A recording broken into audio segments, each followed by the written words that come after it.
¿Qué tal? ¿Cómo están? Como cada mes, ese es el compromiso, cada mes es el compromiso con ustedes.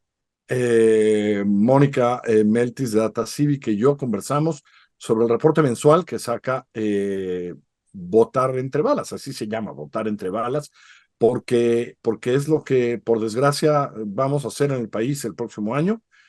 Formalmente, la elección empezó en septiembre, el 9 de septiembre, ¿no, Mónica? Si no me equivoco, Así es. formalmente, digamos. Eh, pero digamos, ya se contaba, ya venía, van a empezar campañas, ahí se va a poner peor. Hoy queríamos empezar y centrarnos un poquito en Guerrero. ¿Por qué? Porque en Guerrero va a haber elecciones. Va a haber en buena parte del país, pero en Guerrero generalmente las elecciones no son muy pacíficas. No solo eso, lo que hemos visto en Guerrero últimamente son broncas del crimen organizado, a asesinatos a líderes, a tal, a cual, la bronca por el transporte en Chilpancingo, lo que pasó con policías hace poco, esto no está en la cuenta de septiembre, pero por desgracia va a estar cuando hagamos el programa en las próximas semanas, en el próximo reporte. Fueron 13 policías en Coyuca de Benítez. Es decir, se empieza a calentar. Y ahora con Otis hay una lógica en que con todo eso como está, pues vamos a ver cómo actúa el crimen organizado para tratar de influir en esas elecciones. Entonces, Mónica, queríamos hablar un poquito de Guerrero. Cuéntame. Así es. Bueno, pues muchas gracias por tenernos nuevamente acá. Efectivamente, el tema de Guerrero es definitivamente complicado, por decirlo lo menos. Efectivamente, hace unos días, el 23 de octubre, en la carretera de Acapulco-Zihuatanejo, asesinaron al secretario de Seguridad Pública de Coyuca de Benítez, Alfredo Alonso, y a otros 12 policías le acompañaban. En Coyuca de Benítez, déjenme detenerme aquí porque es un caso particular, ¿no? Ya habíamos observado recientemente otros casos de violencia política por parte del crimen organizado. De hecho, Alfredo Alonso, el secretario de Seguridad asesinado en estos días, estaba sustituyendo a David Borja Benítez, a quien Ah, antes era secretario de Seguridad en ese municipio, pero que renunció en diciembre de 2022 tras sufrir un ataque armado. Eh, Además, en mayo de este año, el regidor de Coyuca de Benítez también fue asesinado por un grupo de hombres armados, igualmente en la carretera Acapulco-Zihuatanejo. Y pues esto para decir que esto es algo que hemos venido observando ya desde hace varios meses, ¿no?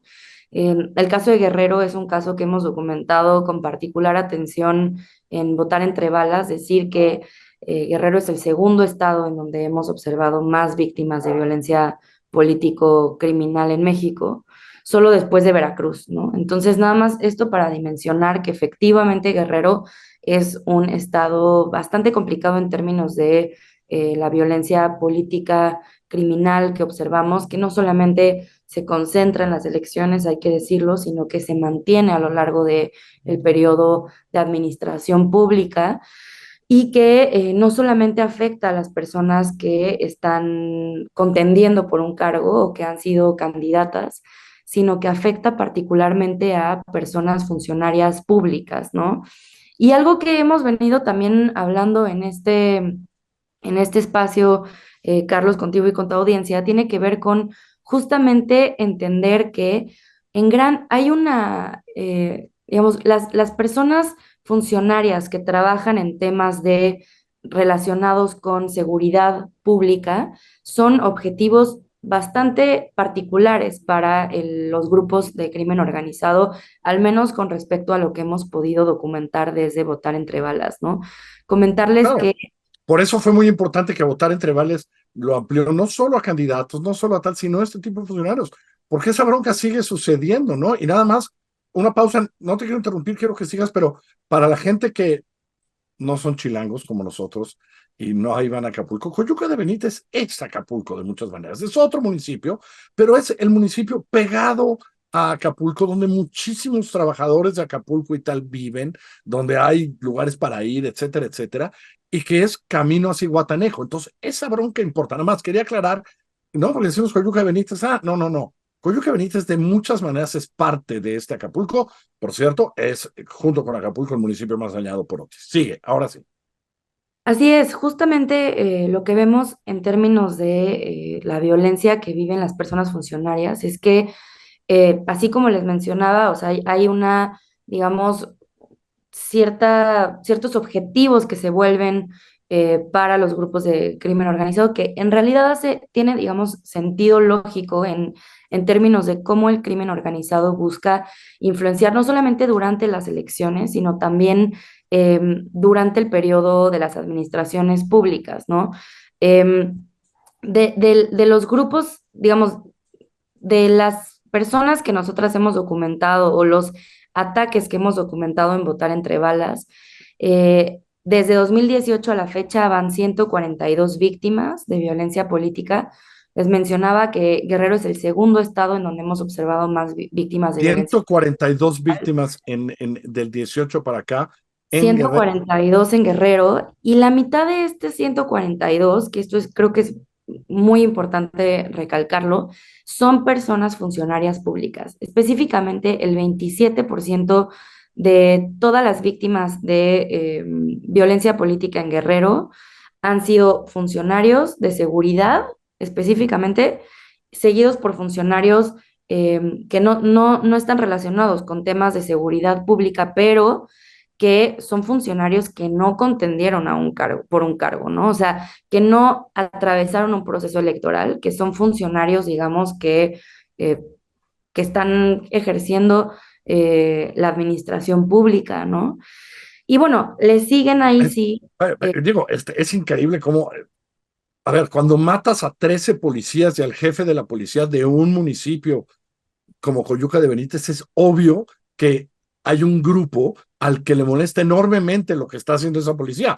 Es clarísimo, ¿no? Y eso lo vas viendo en otras partes, en otros municipios, ¿no? Así es.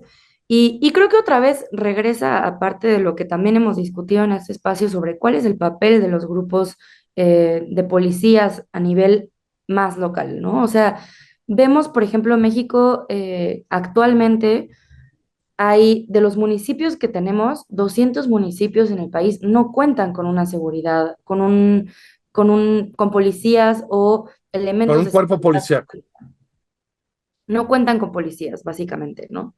Entonces, esto es importante porque nos atrae también a un tema que creo que está relacionado con lo que estamos hablando, sobre cuáles son las condiciones de las policías, que tienen las policías para operar en el país, ¿no? Y otra vez, si estamos viendo este tipo de violencia político-criminal, vinculada o no a las elecciones, pero ahora vinculada a las elecciones por lo que viene próximamente, creo que es una pregunta fundamental, ¿no? O sea, ¿cuál es el papel de las fuerzas de seguridad a nivel local para proveer seguridad a la ciudadanía? Y lo que vemos es que en realidad, pues, cuentan con pocas herramientas para poder enfrentarse a los grupos de crimen Eh, organizado. ahora que sucedió Otis, andaba buscando información y etcétera, hay un poco más de 500 policías estatales y municipales en Acapulco. Poco más del 75% gana menos de 13,000 pesos al mes. Así es. ¿No? Y luego cuando vas a la otra parte que la tiene muy bien medida el INEGI y empiezas a ver, tienen seguridad social, tienen tal, de Así verdad, es muy fuerte ver eh, las condiciones en las que están. Y entonces, pues en estos municipios llega el crimen organizado, etcétera. ¿Por qué? ¿No? Y creo que ahora en este ambiente tan terrible de devastación en los municipios afectados, pues vamos a ver qué se da de aquí al año que viene. Además, hay elecciones, ¿no? ¿Quién va a querer quedarse con esos municipios y la presión del crimen en eso, ¿no? Así es, y lo que vemos en términos de, digamos, la pregunta de cuál es, en qué se traduce eso para la ciudadanía, creo que hay dos cosas importantes que señalar, ¿no? Por un lado, vemos que los perfiles que están contendiendo son cada vez perfiles menos idóneos para los puestos, porque claro, ¿quién va a querer contender por un puesto al, por ejemplo, en Coyuca de Benítez, a la Secretaría de Seguridad Pública cuando hay un antecedente de que han asesinado a los últimos dos secretarios de Seguridad Pública, ¿no? O bueno, asesinaron el primero y hubo un atentado, disculpen, contra el Pero, anterior. Pero a Entonces, ver, y el alcalde debe estar amenazado. Yo en la columna mencionaba que uno de mis compañeros reporteros de Milenio fue para Coyuca y empezó a preguntar por el alcalde y le decían, no, no, del alcalde no sabemos nada desde el día del asesinato, ya olvídese ahorita con Otis, desde el día de la masacre, nadie ha visto al alcalde de Coyuca, pues no, es decir, hay una lógica en eso, ¿no? claro. Y ahí, Carlos, me gustaría decir, o sea, sí hemos visto un aumento en este tipo de ataques, ¿no? O sea, de entrada, el tipo de ataques en Guerrero, el 63% de lo que nosotros hemos registrado son asesinatos, es decir, estamos hablando de un grado de letalidad bastante fuerte, ¿no? O sea, no hay atentados, no hay amenazas, son asesinatos en su mayoría, el 63%. Y por otro lado, durante este año, el 2023, hemos registrado en promedio 6 víctimas de violencia político-criminal cada mes en Guerrero, pero ha habido un aumento importantísimo, pues en 2021 era solo una víctima, en 2022 4 víctimas y en 2023 6 víctimas, ¿no? O sea, vemos un aumento exponencial en este tipo de víctimas y pues como ya mencionabas, todavía no son las elecciones, ¿no? O sea, vemos que estas violencias que usualmente se suelen concentrar durante el periodo electoral, después hay una disminución y después vuelve a subir cuando se acercan las elecciones, no está sucediendo en este caso, ¿no? Lo que vemos es que ha habido un aumento pues constante, progresivo, de este tipo de violencia que no ha bajado y por supuesto, como ya lo mencionabas, ¿no? O sea, todo esto son indicios que nos dan elementos para pensar que pues el grado de intento de influencia en la política local de los grupos de crimen organizado, pues es bastante serio. Y esto también nos hace tener cierta preocupación de que ante la destrucción provocada por el huracán Otis, efectivamente, pues Van, veamos cuál va a ser el grado de influencia que buscará tener los grupos de crimen organizado en términos de los procesos de reconstrucción, por ejemplo, ¿no? En términos no, de eso, obtener ganancias, a ver, etcétera. los anuncios aplaudibles del gobierno sobre dinero, dinero para reconstruir casas, dinero para tal, tal. Hay unos que están acostumbrados a quedarse con un pedacito de eso desde hace mucho tiempo. En fin, Mónica, como siempre, todo está y lo ponemos siempre en los programas. Pueden ir allá a Data Cívica y verlo, a votar entre balas. Mónica, como siempre, nos vemos pronto con el próximo reporte. Que te vaya muy bien. Buenas noches.